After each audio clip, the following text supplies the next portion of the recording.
Hello everyone, লিসনারির আরও একটি ভিডিওতে আপনাকে স্বাগতম। আজকের ভিডিওর টপিক হচ্ছে Durga Puja banner PLP file free download 2022। ঠিক আছে, তো আজকে আমরা আপনাদের সুন্দরভাবে দেখাবো কিভাবে আপনি দুর্গা পূজার জন্য আপনার ব্যানারগুলো তৈরি করতে পারেন, তাও আবার স্মার্টফোন দিয়ে।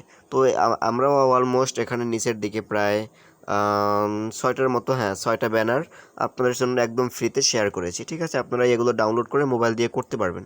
তো পুরো বিষয়টি কিভাবে কি করতে হয় সে বিষয়গুলো দেখাবো, আর ভিডিওটা আমরা ছোট করার চেষ্টা করব। ঠিক আছে, তো এর জন্য একটি আপনার এক্সট্রা সফটওয়্যার প্রয়োজন হবে। সফটওয়্যারটি হচ্ছে পিক্সেল ল্যাব। আপনি এটি গুগল প্লে স্টোরে পেয়ে যাবেন ইজিলি। এরপরে হচ্ছে আপনার ভিডিও ডিসক্রিপশন বক্স দেখলে সেখানে আমাদের লিসনারির এই লিঙ্কটা আপনি দেখতে পাবেন।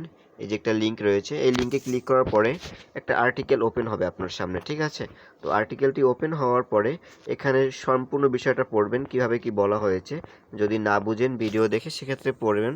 পড়ার পরে এভাবে আপনি পিক্সেল ল্যাবে কীভাবে এটাকে কাস্টমাইজেশন করবেন সেটা এখানে দেখানো হয়েছে, সেটাও দেখবেন। এই যে এখানে আপনার পিক্সেল ল্যাব সফটওয়্যারটি ক্লিক করে ডাউনলোড করতে পারবেন এখান থেকে। ঠিক আছে, সর্বোপরি আপনাকে ফাইলগুলো সংগ্রহ করতে হবে। তো ফাইলগুলো সংগ্রহ করার জন্য দেখেন এইখানে ফাইলের ডিটেলস, ফাইল নাম, ফাইল ডেমো, তারপর ফাইল ডাউনলোড আমরা দিয়ে দিয়েছি আপনাদের সুবিধার্থে। তো আপনি এখন ফাইল ডেমো দেখতে ফাইল ডেমো ডেমো দেখুন, এখানে ক্লিক করবেন। যে দেখুন এই ডেমোটা হচ্ছে এরকম। ঠিক আছে, তো আমরা এটা ডাউনলোড করতেছি। আমাদের ডাউনলোড স্টার্ট হয়ে গেছে, যেহেতু গুগল ড্রাইভে আপলোড করা, সো ডাউনলোড একদম ইজি। এটা আপনি নিজেও বুঝতে পারছেন, এখানে ডাউনলোড কোনো ক্রিটিক্যাল না। ঠিক আছে, এই এখন আমরা যেটা করব, আমাদের ফোনে থাকা পিক্সেল ল্যাব সফটওয়্যারটি ওপেন করতে হবে। ঠিক আছে, সফটওয়্যারটি ওপেন করার পর ইন্টারফেসটা ঠিকই এমন পাবেন। এমন পাওয়ার পরে আপনি এই ডট বাটনে ক্লিক করবেন, অতঃপর এখানে ওপেন পিএলপি ফাইল, আবারও বলছি ওপেন পিএলপি ফাইল, এটাতে ক্লিক করতে হবে। অতঃপর আপনাকে ডট পিএলপি এই যে অপশনটা, এটাতে ক্লিক করতে হবে। ঠিক আছে, এরপরে আপনাকে ডাউনলোডকৃত কাঙ্ক্ষিত ফাইলটি সিলেক্ট করতে হবে। আমি হচ্ছে 1 নম্বর ফাইলটি সিলেক্ট করে দিলাম। ওকে, এবার শুধু ওপেন অনলি। আমার সামনে কিন্তু পুরো বিষয়টি ওপেন হয়ে গেছে। এখন আমি সবগুলো আনলক করতে পারবো, এখান থেকে লক করতে পারবো।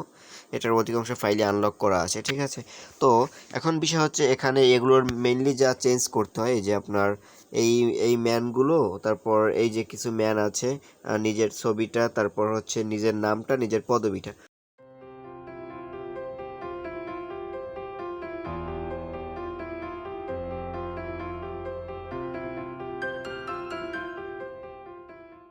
ধরেন এই ছবিটা দিয়ে দিলাম আর কি এরকম। অথবা আপনি এখান থেকে ডাউনলোড করবেন, এই যে সেভ এ ইমেজ, তারপর সেভ টু গ্যালারি, অথবা আপনার ইয়েটা গ্যালারিতে ডাউনলোড হয়ে যাবে। ঠিক আছে, তারপর আপনি চাইলে যে কোনো জায়গায় ব্যবহার করতে পারবেন। তো এই ছিল হচ্ছে আপনার পুরো প্রসেসটি। আশা করি প্রসেসটি বুঝতে পেরেছেন। আর সম্পূর্ণ বিষয়টি আমাদের আর্টিকেলের মাধ্যমে বোঝানো আছে, আপনি চাইলে আর্টিকেল থেকেও পড়ে নিতে পারবেন। ধন্যবাদ।